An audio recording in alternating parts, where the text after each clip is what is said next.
And when I took part in the Essex study, which was to try and prove whether electrical sensitivity exists or not, I was subjected to 3 occasions I had to go in with a mast, double blind, so I didn't know whether it was on or off.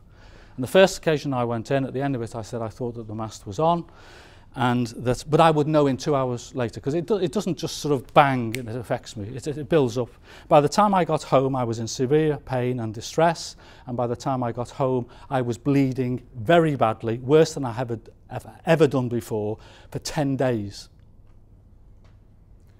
Now, you can't convince people to do the tests on you, because what they wanted me to do was to go back in again and again, and I said, no, I can't do that. That's too hard. And I had argued very strongly with them beforehand. Please, I'll go into this room as many times as you want, so long as the mast's only on once, so that I know when it's on, I can go back into the room safely thereafter.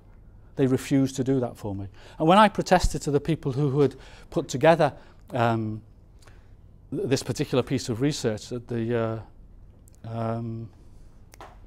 National Radiology Protection Board, the guy said to me, because it was a month later and I'd started to recover, and I said, look, I'm happy to go back into that room again, and I'll go in there 100 times, so long as you've got the mast on only once, and I will tell you when the mast is on.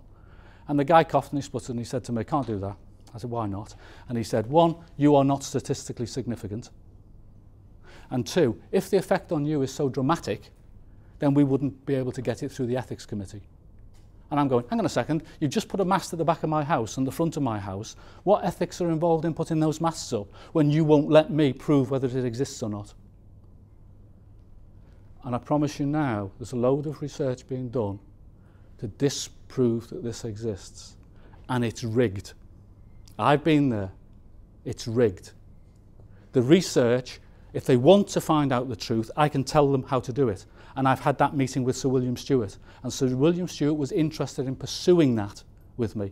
He's now out of office. The new people are not.